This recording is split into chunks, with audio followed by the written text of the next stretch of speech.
16 mai 1985. Oh, j'ai vécu, je vis une chose merveilleuse, fabuleuse. Ce matin, pas des merveilles comme on les entend, c'était si simple, mais alors si splendide. Il y avait toutes ces cellules, ces milliards de cellules qui assistaient, italique, regardaient, voyaient l'explosion, la désintégration de l'horreur, H majuscule, du mensonge, M majuscule, toute cette micro-Gestapo, cette douleur, cette misère, cette souffrance qu'elles avaient vécue, non seulement dans cette existence, mais des vies et des vies, ce paquet d'horreurs accumulées, c'était un mensonge, c'était une fausseté, ça se désintégrait. Tout cela qui avait fait leur malheur, ça éclatait. Et à la place, au même endroit, il y avait cette merveille divine majuscule.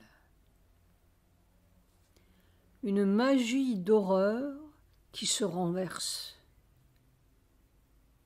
C'était tout ça, toute cette horreur qui voulait nous faire croire à l'horreur, à la mort, au mensonge, à la cruauté, à la Gestapo.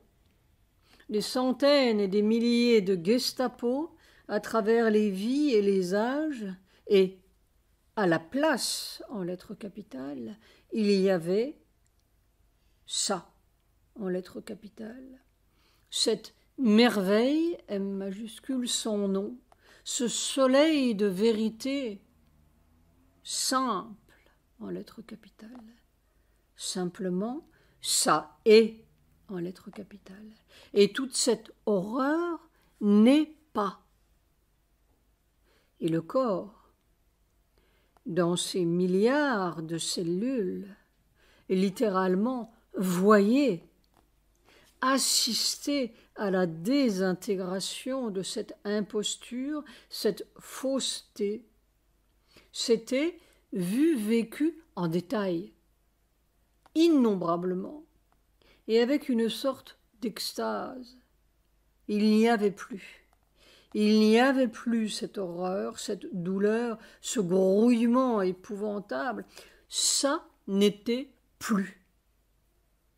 C'était une illusion, un semblant, un masque, et ça éclatait, se désintégrait, c'était remplacé par cette merveille simple, vraie, divine, cette merveille de ce qui est vrai.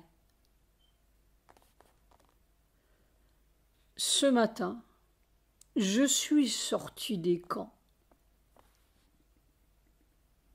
Il fallait arriver à la température requise.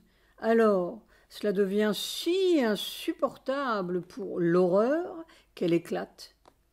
Et il y a ce qui est. La température, c'était toi.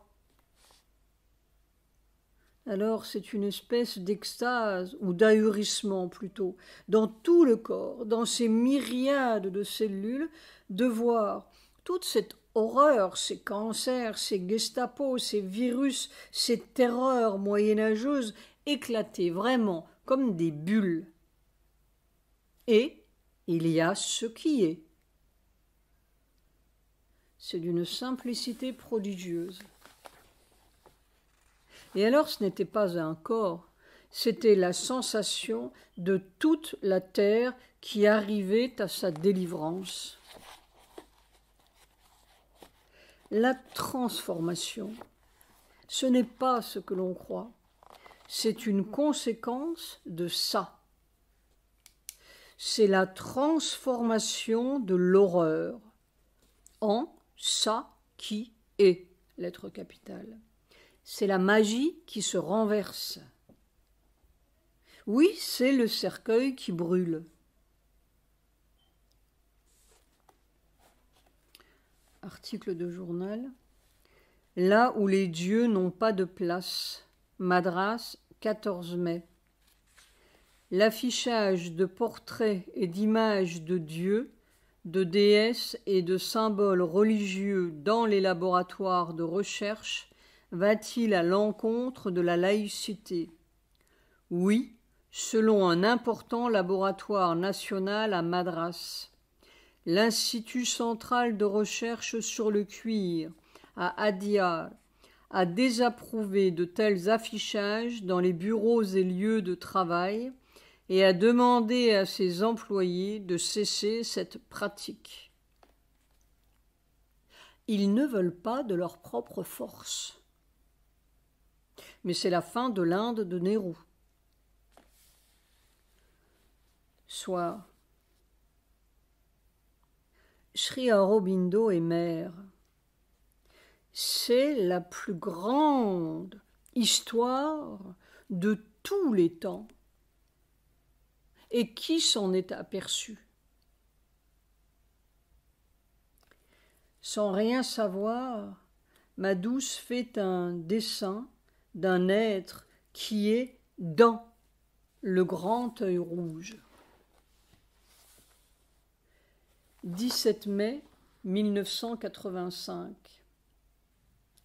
La sensation du corps, c'est à chaque fois que l'on se volatilise et que l'on change de substance tout en restant matériel. Une espèce d'impossible transmutation. Ce n'est possible que dans un abandon total. C'est à toi, mais c'est très mystérieux.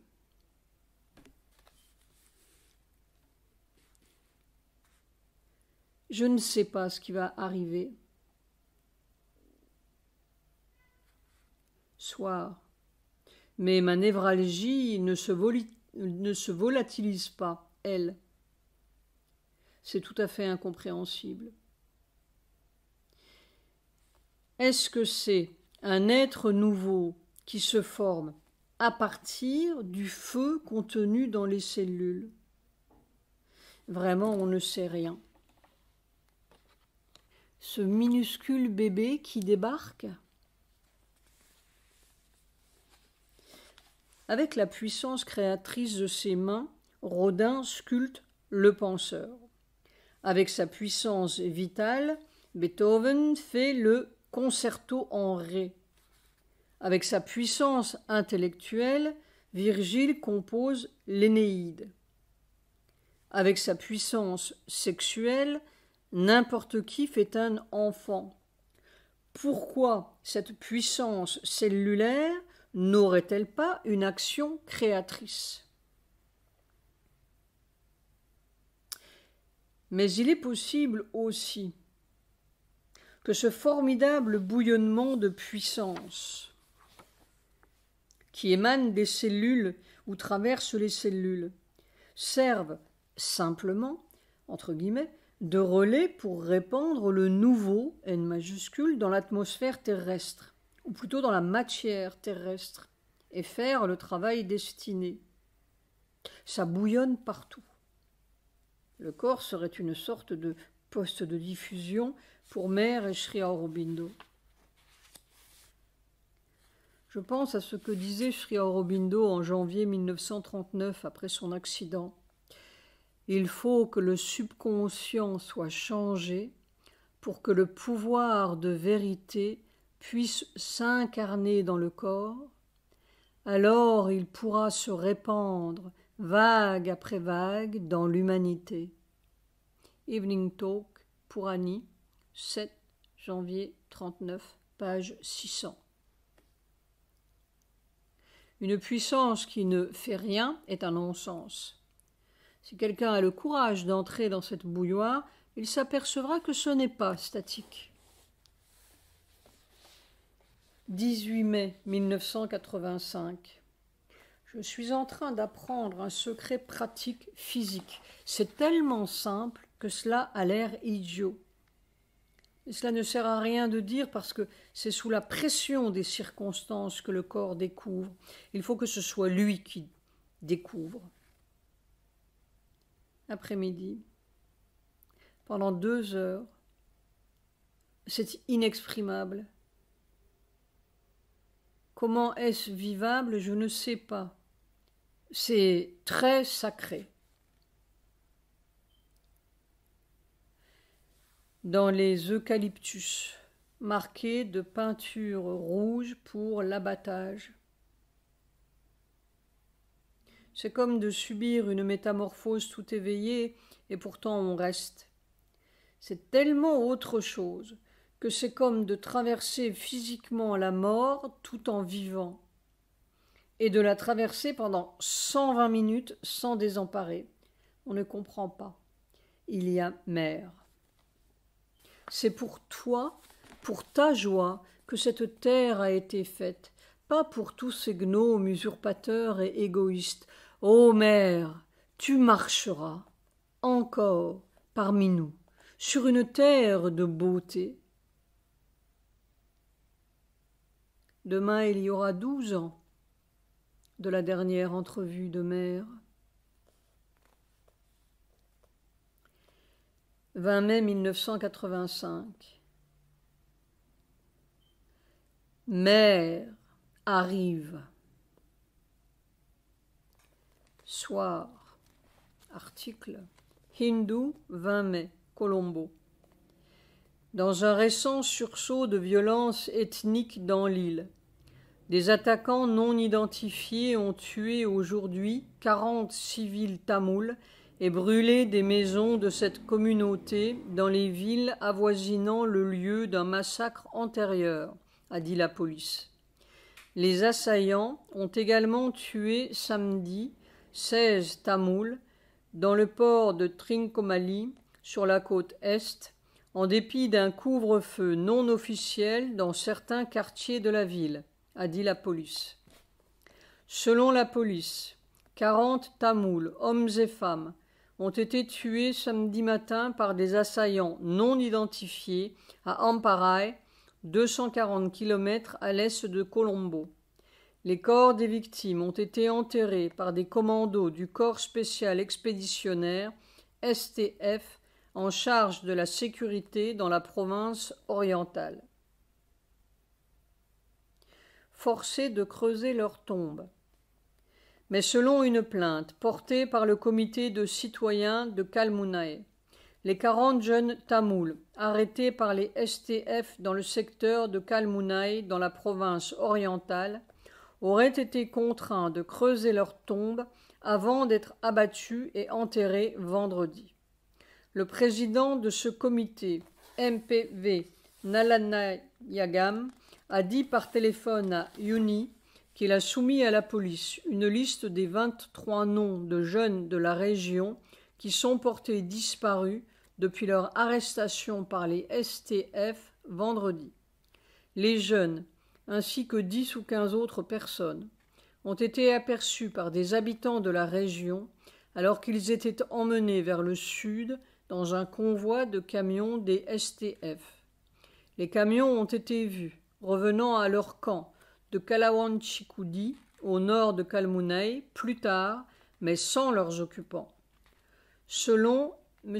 Nalanayagam, les jeunes auraient été emmenés dans un cimetière de Tombikoville, à environ 30 km de Kalmunai, et contraints de creuser 5 ou 6 tranchées avant d'être abattus et enterrés.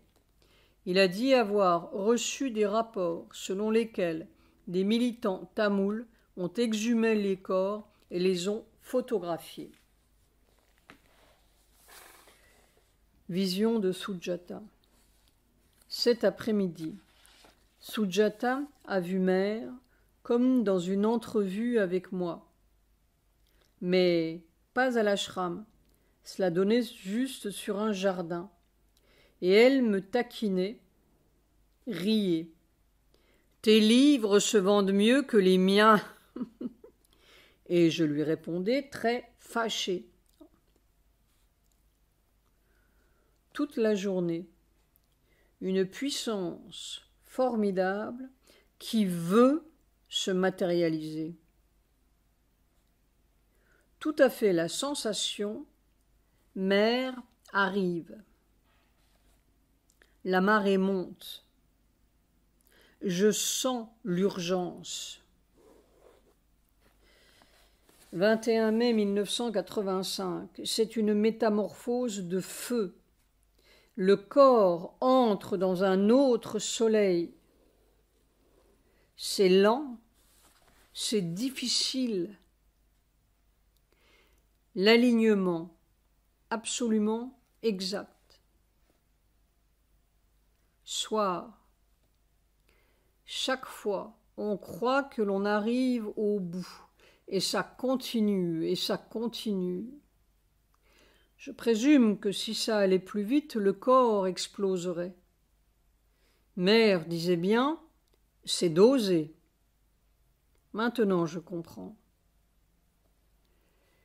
22 mai 1985.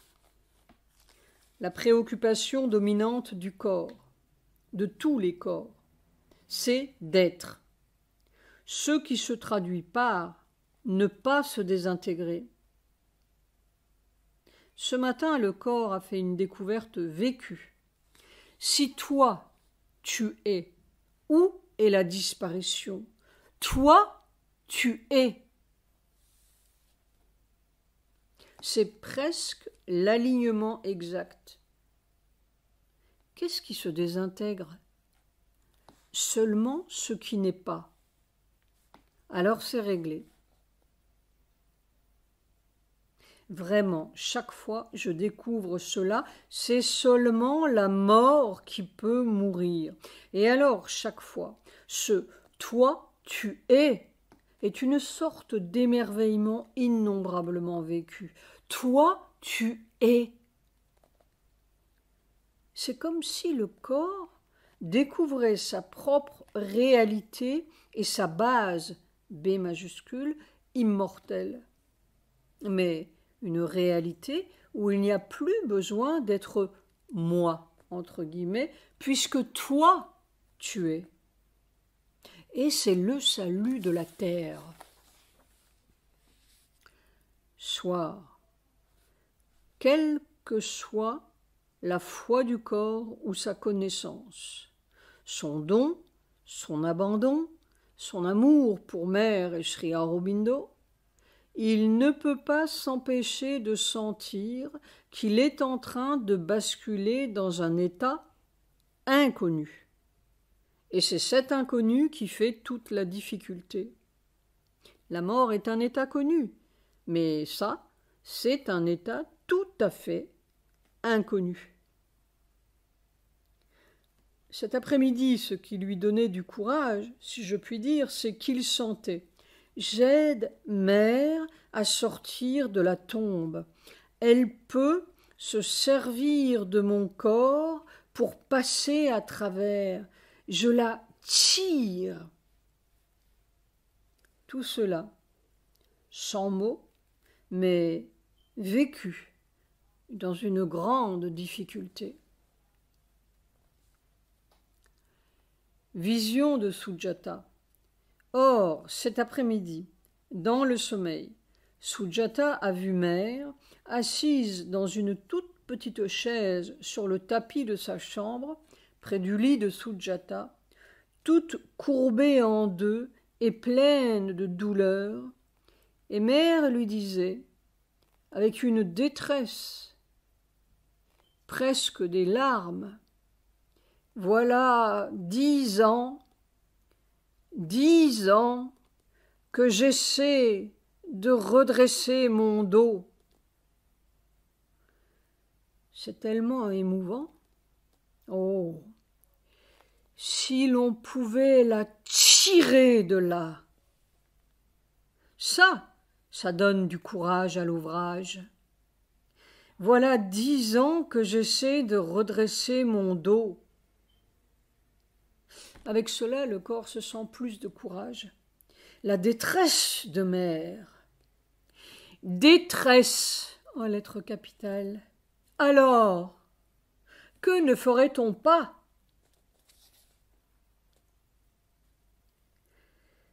« 23 mai 1985. Les 3 chiens enragés qui m'attaquent dans la forêt. Tous les signes semblent indiquer que nous ne pourrons pas rester ici, ni en Inde. C'est une peine dans le cœur. » 24 mai 1985. J'ai l'impression que le digging est fini. Depuis le 15 mai exactement, depuis que j'ai écrasé cette dernière micro-horreur, plus rien ne semble sortir du trou.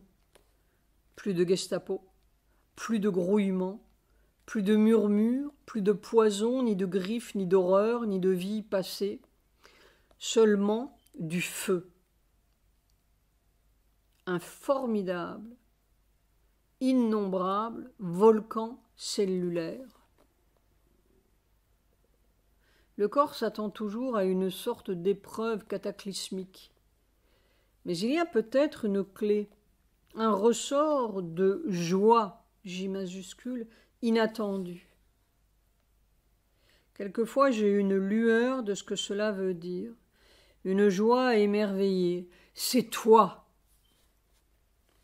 Les choses sont proches, merveilleuses et bestiales, dans les deux sens. C'est comme une course, c'est comme l'encerclement de notre endroit, la colonie de Harry Jones ou la maison, celle qui a mis le feu aux eucalyptus, se scinde en 2 groupes, total, 29 maisons en construction.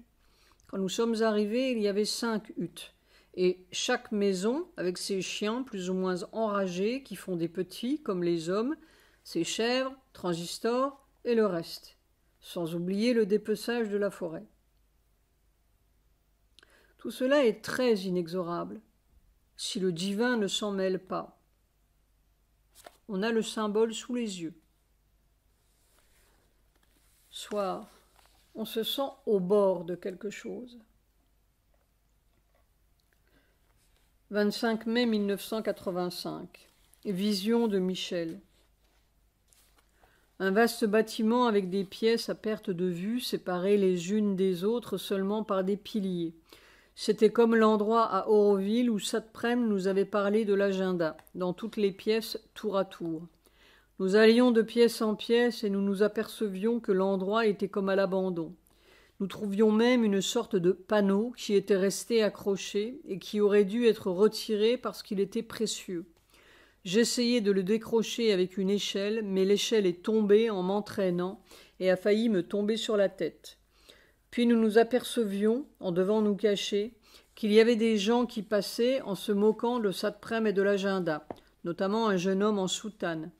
Nous retournions vers l'entrée en nous cachant et décidions de faire appel à un petit groupe de « fidèles » entre guillemets, Patrice, P, B, A, Anne-Marie, etc., que nous essayions de réunir dans une pièce de l'entrée pour qu'ils reprennent le bâtiment en main, récupèrent tout ce qui était précieux, etc. B, je l'appelais à plusieurs reprises, mais elle n'arrivait pas à voir d'où venait ma voix. Une atmosphère grise, dure, froide. 26 mai 1985. L'expérience de plus en plus concrète, aussi concrète qu'une éruption volcanique peut être, et que le corps est recouvert d'une croûte de mensonges, M majuscule, hideux. Tous les corps, toute la Terre, c'est ce que l'on pourrait appeler le résidu bactériologique de l'évolution, auquel l'homme a ajouté simplement quelques agréments, entre guillemets, et raffinements, et un certain nombre de couches solidifiantes, et que dessous, il y a une formidable réalité matérielle qui n'a rien à voir avec les normes de notre matière. Et c'est cela, la base de la prochaine évolution. C'est cela qui est en train de trouer la croûte hideuse. Ce que nous appelons matière, c'est la croûte mensongère, illusoire, hideuse, qui recouvre quelque chose d'autre que nous ne connaissons pas. C'est la coquille qui enferme un inconnu, I majuscule, la grande inconnue. Nos microscopiques électroniques n'ont sondé que la coquille de l'univers. Toute la difficulté est de supporter l'éruption ou l'irruption de cette formidable réalité avec un corps qui a été formé et pétri par la vieille évolution bactériologique. C'est ce vieux physique névralgique qui est un problème et un mystère, celui qui doit faire la transition d'une évolution à l'autre. Il n'y a aucun doute que c'est lui qui ouvre les portes de l'autre évolution. Lui, précédé par Sri Aurobindo et Mère, point d'exclamation. La continuité évolutive est là, justement avec tout son problème et sa difficulté. Rien ne naît ex nihilo. PS. Quand nous appartiendrons à la paléontologie, ce sera tout de même un grand soulagement. Après-midi. C'est une éclosion divine dans le corps. C'est à la fois du nectar, de l'amour, de la joie, mais alors tellement démesuré. On ne sait pas si c'est insupportable ou merveilleux. C'est peut-être cela, la réalisation que Sri Aurobindo voulait me donner. Mais c'est une réalisation pour la terre que je veux. C'est le retour de Mère sur la terre. Cette tombe est un mensonge, M majuscule. Soit cette névralgie est une affliction, mais cela doit avoir un sens. Lequel? J'oserais dire, la délivrance de la terre est en vue. 27 mai 1985. Tout le corps une bouillie de feu. Il n'y a que la grâce divine qui peut supporter ça. C'est la grâce divine. Autrement, physiquement impossible. Soit, et ça augmente de jour en jour. 3 points d'interrogation à la ligne. 28 mai 1985. On dirait que l'opération consiste à sortir vivant du cercueil, comme on vous tire d'une boîte, ou plutôt comme on vous tire à travers une boîte. On est tiré physiquement à travers une boîte. On a l'impression que l'on meurt, mais c'est tout le contraire. On passe à travers la mort. On est enfermé dans la mort et on en sort. Nous sommes vêtus de mort. Après-midi. On est là à bouillir tout vivant, toutes ces cellules, tous ces tissus. Si l'on ne savait pas que c'est Mère, que c'est Sri Aurobindo, ce serait un supplice. C'est un supplice qui semble interminable. On se demande comment il se fait que l'on reste dans la même forme. C'est un supplice. Le corps répète et répète « à toi, à toi, à toi, à ta victoire sur la terre ». Il sait, mais c'est tout de même suppliciant. Pourquoi? Je ne sais pas. S'il savait vraiment que c'est toi, il ne serait pas supplicié, il ne serait pas suppliciant peut-être. Soit on se dit qu'il faudrait une espèce d'anesthésie spirituelle pour supporter ça. En fait, c'est la grâce qui fait l'on peut supporter ça. C'est la grâce qui vous le donne et et la grâce qui vous donne le moyen de le supporter. On devrait dire qui vous permet de supporter l'insupportable. Quand on met une banane à tremper dans l'eau bouillante, qu'est-ce qui se passe ? 29 mai 1985. Sous la pression bouillante, le corps apprend pratiquement à perdre ses limites, son point central. Alors la même chose devient supportable, et même divinement belle, B majuscule. Cela ressemble un peu à mon histoire de Bagheera, comme je la vivais sur la grande baie. Il faudra voir si cela se confirme. 30 mai 1985. C'est d'une difficulté indicible. Vision. La nuit dernière, au milieu de la nuit, j'ai rencontré Gorbatchev et sa femme. Une très longue rencontre. Décidément, ces Russes semblent s'intéresser à ce que je fais ou à l'œuvre. Tout d'abord, j'étais avec un inconnu. Gorbatchev n'était pas là et il n'était pas question de lui. Un inconnu qui me montrait une sorte d'explosif très puissant et tout petit, comme un paquet de biddies facile à dissimuler, afin d'aller faire sauter ce fou de Reagan. Je ne sais pas si ce Reagan n'était pas un symbole de l'Amérique, mais je crois plutôt qu'il s'agissait de la personne Reagan. Et je semblais regarder tout ça sans objection, point d'exclamation entre parenthèses, d'une façon neutre. Puis soudain, je me suis retrouvé chez Gorbatchev. Il y avait toutes sortes de gens du service de sécurité qui l'entouraient, une atmosphère très secrète. Gorbatchev donnait de brèves instructions avec une sorte de téléphone spécial qui s'allumait d'une lumière rouge. Il recevait aussi des messages.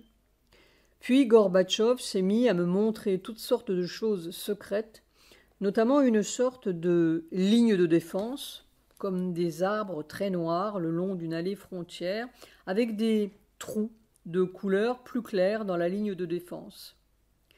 Il semblait, si mon attitude est juste, si mon souvenir est juste, se plaindre de l'attitude tout à fait déraisonnable de Reagan. Puis Gorbatchev a voulu me montrer une sorte de plan ou de photo d'une installation qui semblait faite de 2 blocs de béton ou de 2 rectangles, mais l'un des gardiens, entre guillemets, autour de Gorbatchev, est intervenu pour lui signifier d'un geste de la tête qu'il ne devait pas me montrer cela.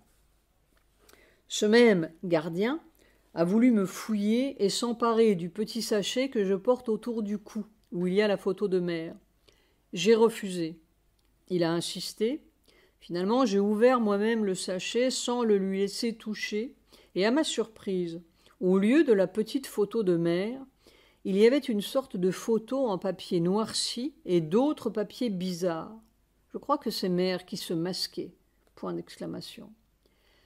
À la suite de cela, Gorbatchev, sa femme était avec lui et elle semblait jouer un rôle très actif, m'a posé toutes sortes de questions directes sur l'immortalité, l'œuvre. Je ne sais pas s'il a prononcé le nom de mère. C'était une atmosphère cordiale, très droite, très franche, sans détour, mais sans beaucoup de sentiments non plus. Un homme très intelligent, extrêmement capable, et surtout un réalisateur pratique. Il s'intéressait à ce que je faisais. Finalement, il m'a invité à un repas avec lui et sa femme. Ces Russes semblent s'intéresser très concrètement à l'œuvre. En tout cas, ils veulent savoir.